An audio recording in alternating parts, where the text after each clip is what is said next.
The first few months of the revolution will not look like the revolution at all. It will look like the kind of social upheaval and rebellion we see all the time, all over the world, characterised as rioting, looting and mass refusals to work. At first, the police will crack down on them, politicians will evade responsibility for the causes, community leaders will call for calm, and when the need to eat and pay rent arrives, as well as the fatigue of protest and the confusion about how to progress sets in, just like many other social upheavals, rebellions and strikes that have come before, the participants will see no other option but to go back home, back to work, and a return to normality. Weeks, months and years will go by where nothing of note happens. Class struggle will look like wage disputes, union grievances and community campaigns, all of which may or may not win concessions under the logic of capitalism. A generation will pass, the riots and strikes will be forgotten, and everything will stay the same.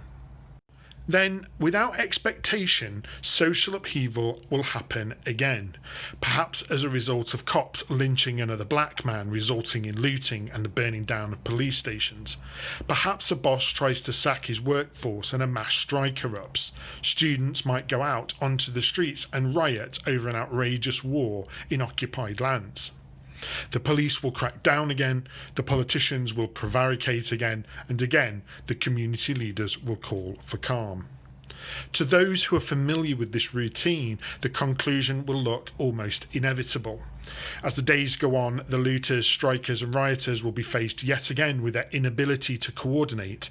Their need to feed and house themselves will compel them to return home and go back to work. Only this time, without having been able to predict it, a convergence of political, social, economic and ideological events meet in that specific moment in history. Maybe there is a rise in global unemployment at the same time a political crisis grips a government. Food supply chains collapse, prices rise to unaffordable levels while a mobilisation for another war is underway.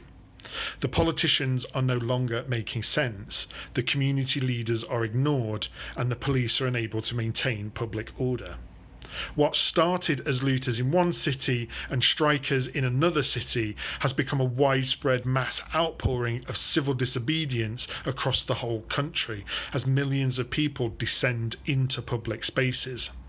People from different walks of life with different grievances suddenly find themselves together on the streets, in their universities and in their workplaces, rioting, occupying and striking.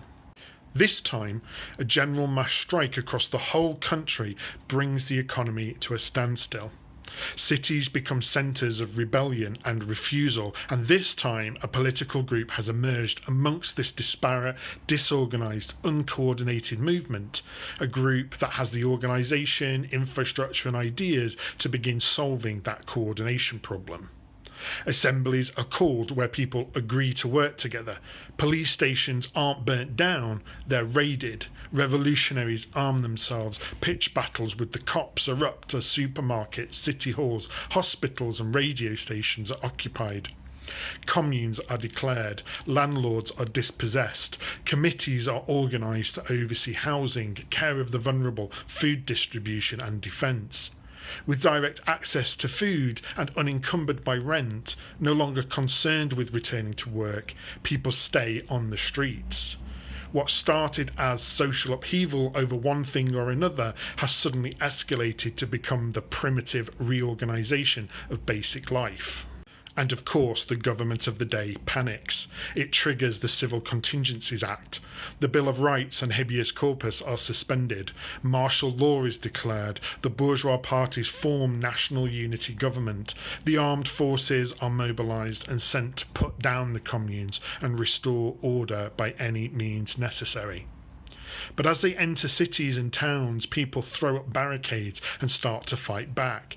Pockets of fighting erupt all over the country, but the rank-and-file soldiers soon realise that it's their friends and families on the other side of the barricades and turn their guns on their officers instead. Militias are formed, airports and shipping ports are seized. In a last-ditch attempt to quell the unrest, the king intervenes by invoking his royal prerogative to dissolve Parliament, forcing the unity government out of power and calling for new elections. But the communards aren't interested in the charade of bourgeois democracy. All power to the communes is the rallying cry of this new social movement. The king and his family are arrested as the last remaining bourgeois politicians and celebrities flee the country. Parliament is stormed and a new National Assembly is declared. Communes across the country elect delegates to this new National Assembly to speed up coordination. A revolutionary army is formed, new organisations are established to solve the problems of the day, to coordinate across the country and directly, democratically organise the economy. Factories and farms are collectivised. The commune starts organised production and distribution based on need. As a result, commodity production and exchange ends. Value as the measure of labour ceases to be reproduced. Money as the social form of that measurability ceases to have any meaning.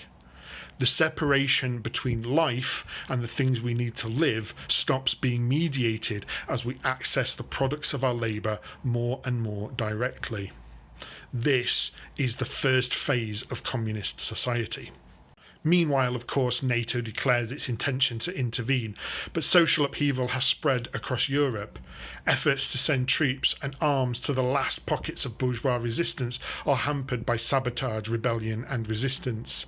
Soon the governments of France, Germany and America are facing their own insurrections. Like wildfire, rebellion has spread. This is the revolution, and I know what people are thinking. It sounds completely unbelievable, impossible in fact, but this is the Paris Commune in 1871, the Russian Revolution in 1917, the Catalonian Revolution in 1936, the Chinese Revolution in 1949, and the Paris Uprising in 1968. In 2011, millions of people across the whole of North Africa and the Middle East brought governments toppling down.